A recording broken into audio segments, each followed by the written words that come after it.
What is up, basketball fans? I am Jason Burgos for Sportsnaut, and I have the pleasure of being joined by a man with the enviable role of senior writer at NBA.com. He's here to talk the upcoming free agency, and that man is Steve Ascburner. Steve, thanks so much for the time today. Yeah, hi Jason. How are you?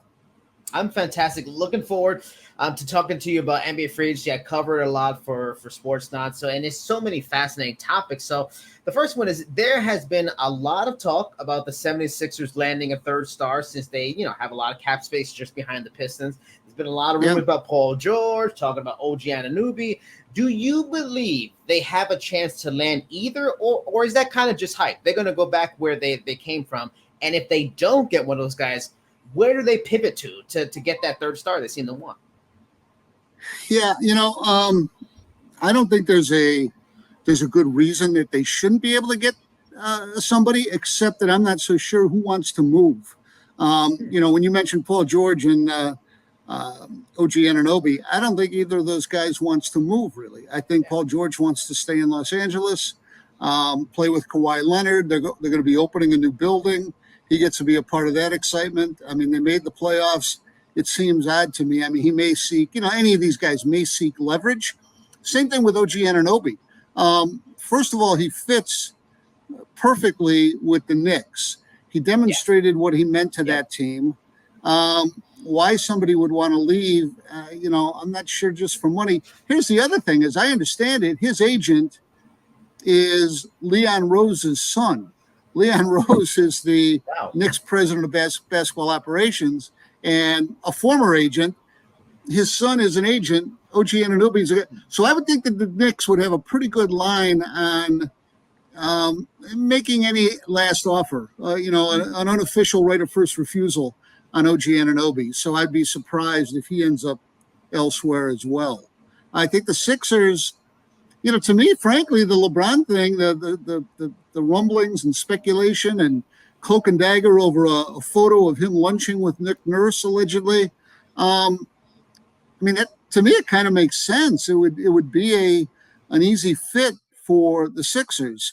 But again, for him to, even just for a basketball season or two or three, to leave Los Angeles where he has set up his shop, his life, his off-court activities, his son, all those things. The only thing I could think of is that somehow the Sixers would commit to drafting and developing Bronny James, and that might be enough to entice LeBron James. But I think we'll have to go down the list a little bit. Maybe a guy like DeMar DeRozan, if he decides he wants to leave Chicago, maybe he's somebody that he would be a nice fit. He'd be a third scorer for the 76ers and would fit nicely. But, so I think with that kind of money and that kind of market and players like Tyrese Maxey and Joel Embiid to play alongside, I would expect them to get, a fairly high profile free agent, just maybe not one of the top, 5, 6, 7. At that point about Anunoby's agent, it's great news for me because I'm a Knicks fan, so that's good to hear. And there's been a lot of talk about the Knicks, big trade possibly and stuff like that. And a case could be made just bringing back last year's team, making smaller moves, maybe utilizing these three draft picks they have in the top 38 to fit the team like they've done recently might be the strategy to go. And I kind of feel that way. How do you feel they approach the offseason, and what star is worth it for them to deviate from a plan of just bringing back whoever they already had last year, which was just such a good team? Yeah, I don't know if anybody in particular is worth it. I think they should be concentrating on holding intact what they have. That means re-signing Anunoby. That means keeping Isaiah Hartenstein. It kind of means either finding a way that Julius Randle can thrive in a little bit different role than he left when he was there. He's not maybe that they don't play in a way that suits his game perfectly the way they once did. And so if he can blend with what they're doing and with Jalen Brunson's ascendancy, then I think they've got everything they need. If healthy, if Randall gives them that option, that look, that low post threat, that's fine, but he doesn't need to be their go-to guy the way he once was when he was making all-star teams. And then they've got Mitchell Robinson, if he's back and healthy, that's a pretty good group. And Tom Thibodeau has gotten as much or more out of less than what the Knicks have on their roster. And what you say, it kind of seems to make the case for like the rumors of trying to move Randall and get Karl Anthony Towns. But I think a lot of maybe Knicks fans are like, we know Randall can be, he's good, he's been an all-star. Towns gets injured all the time. Like there's a fear. Like what for you? What's the reason why that is maybe the way to go beyond maybe just fit? Like what does Karl Anthony Towns specifically bring to the Knicks that would be an improvement on Randall and something maybe they're lacking with him? Yeah, I'd be a little bit leery of Cat, only from the standpoint that it's taken Minnesota a while to get him to accept. It's the last 2 years he hasn't been the best player on that team. That's Anthony Edwards, and he just has begun to, accept that. And I mean, look, he's got the contract. He plays major minutes. He sees the ball a lot. They encourage him to shoot both inside and out. The only thing he has to accept is maybe a little bit of ego adjustment in terms of not being the man or it being his team, which are generally, I think, silly things. So I don't mean it in any particularly harsh way, but he has to, fit in, slot in the pecking order. And he's kind of done that with Minnesota now. I think that we saw them thrive. They made it to the Western Conference Finals. If he went to a different team, and they may send him packing, you don't know. But if he went to a different team, would he feel obliged to assert himself and prove his talents all over again and expect maybe to be catered to a little bit more? I don't remember any issues with Cat and Tom Thibodeau when Tibbs was in Minnesota, so I think that would be fine. But if, like I say, if Randall still wants to be a major force and play, for all-star consideration, maybe he's better off trying to do that in Minnesota alongside Rudy Gobert, and Karl Anthony Towns would fit in as a pretty nice four with the bigs that New York has and could retain. I mean, you made another case because in a way you made a case for why Karl Anthony Towns stays, and because they were so good last year. Anthony Edwards is only going to get better, but all we keep hearing CBA's bad against three expensive players, doesn't help them. What are your thoughts on that? Do they try to figure out a way to keep Edwards, Towns, Gobert in the big contracts, or would you be surprised if Towns isn't traded just because that's not how the makeup of their franchise is and they just can't afford to keep all three? I think there's a fair amount of public pressure in Minnesota's situation to pay what it takes. I mean, this is the first time they made any progress in the postseason in 20 years. And here's the key element. Their ownership is up for grabs, right? There's still an ongoing battle between long-established owner Glenn Taylor, who sort of has second thoughts and seller's remorse about agreeing to the 3-year phase-in deal of Alex Rodriguez and Mark Lowry. Well, they're fighting for ownership of that team. They have no excuse when it comes to, you realize the price it's going to cost, right? Not just to keep the team, but to pay the payroll. So, I mean, if you don't want to max out this team's potential and keep the players that you need to keep at the price that's going to cost, both in salary and tax, then stop fighting for ownership of the team. These guys are going in eyes open. It's not like somebody who's owned a team. I don't know. Let's say, not that any of these guys are crying poor mouth, but Jerry Reinsdorf in Chicago. He's held that team since Michael Jordan arrived. And he might say, well, I can't pay these new, prices it takes to compete and retain my star players. How many max guys can I afford? Where the terrain changes underneath the owner because he's been around for a while. These guys, they have an option right now to tap out and say, no, this is getting too rich for my blood. And yet they're fighting tooth and nail to own this franchise. They need to know that that's what comes with it. You're buying an expensive house that has an in-ground pool, which is a money pit in the backyard. If you don't want that in-ground pool and all that extra, maintenance cost, don't buy that house. This is their time to tap out. It blows my mind that the Suns are suggesting they want to keep their big three. They didn't really work too well. Beal's just getting older. His injuries have always been a problem. They have zero kind of flexibility to make this team better. Do they really think Budenholzer can fix this, or is it all talk, all smoke and mirrors, and they definitely are going to try to move with Durant or Beal? Yeah, well, if they can move Beal, I think they would. I think that's sort of the reality. I don't know why they got Bradley Beal. He was a fine player for a while in Washington when he teamed with John Wall, but he ended up getting vastly overpaid. He's like all of us. He's older than he was when he was in his prime, and he is, he's got injury factors involved, and so that the acquisition of Bradley Beal didn't make a lot of sense to me. It was sort of old-fashioned team building. We look at what's going on with Dallas and with Boston and Denver to a degree. The whole super team thing seems a little musty and wrong-headed. And they went for that. They tried to just bring in big name guys in Phoenix. The problem I see with Budenholzer is the way his offense was built in Milwaukee was, 3-point heavy. Even their center, Brook Lopez was firing from outside. Kevin Durant is a great mid-range shooter.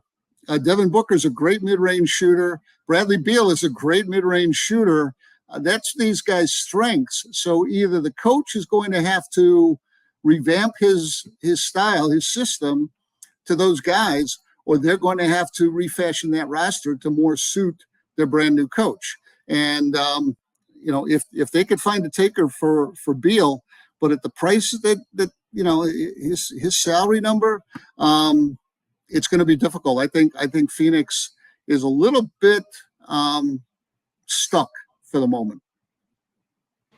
What direction do you think the Warriors go this offseason? They really could use another scorer. I mean, Clay, yeah, he's not a guy he once was. He's maybe on his way out. Maybe they feel that's Kuminga. But is there something to these kind of various rumors? There was these rumors about LeBron James trade talks. There's been rumblings about Jimmy Butler interests, maybe Kevin Durant. Do you think there's something to that? They're going to go star searching, or are they going to really just kind of try to cut this insane payroll down this offseason? Well, certainly they're attractive enough for a star to want to play there if the pieces could be fit into a trade to have it happen. I would love to see Kevin Durant go back there and just see what sort of headlines that generated and after some of the bad blood or belittling that went on when he departed from there. I don't necessarily believe LeBron is going to be anywhere except the Lakers because he got the guy he apparently wanted as coach, JJ Redick. So that doesn't make a lot of sense. It's a shorter move. He can jet back and forth to LA for his other pursuits that he could if he was in Philadelphia. But I think Philadelphia would be a more attractive basketball situation if that still matters to him. I kind of like Golden State developing from within. I think that with Kuminga and Podziemski and a couple other pieces there, it's just a matter of patience. Do the people that go to the Chase Center and rattle their jewelry rather than applaud, they expect winning at a high level? Can they accept another down year or two? So I guess it's a matter of you got to put your finger on the urgency pulse. I think they're in fine shape for a team that is gathering itself and will build towards, another contender. But I don't expect that it would happen next season. So if they feel they have to go, pushing buttons and pulling rods to make that happen, then patience will not be their virtue. All right, final question. And this season, the Orlando Magic had a real breakthrough year, really established themselves. A team I really like outside, I'm a Knicks fan, but I respect how they play and defense, all those kind of things. There have been rumblings they want to add a big name. There's been talk, Klay Thompson, Paul George, and stuff like that, rumors about that. Do you think they do that, or are they kind of in that spot a lot of teams on the way up are, where it's like maybe free agents are a little bit unsure. They want to, they have such a long history of losing, and maybe they're a little apprehensive of going, or have they created enough buzz with Paul Cairo and stuff like that, that's becoming a little bit of a destination. If they're willing to pay, free agents will go there. That's a good question. I mean, they are, sort of in the wake of a team like OKC. OKC took it quite a ways. They got the number 1 seed last season, but I think they're probably a little ahead of schedule.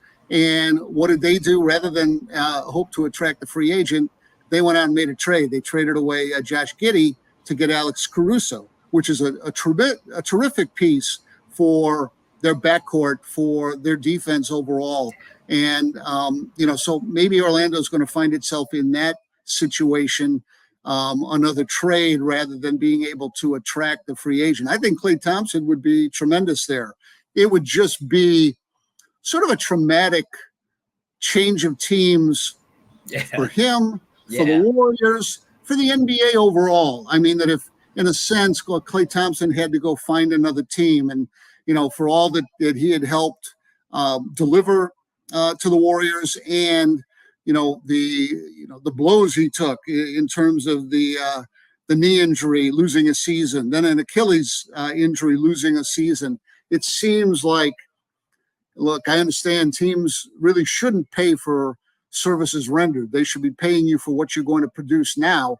But if anybody were to get a little consideration for what he has done, until he's ready for that Udonis Haslem perennial, 13th man when you never play kind of a annuity.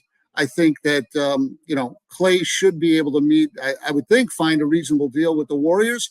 If he's not happy with what they're offering him, if he feels that that's not appreciation enough for what he's done, I think Orlando would be a great place for him to go and get paid for what he can do for a young rising team. I mean, he can bring things on the court. He can bring a lot off the court to a team that has so many young players. They've got a ton of talent. You are right, Jason. I like their team. They can play big.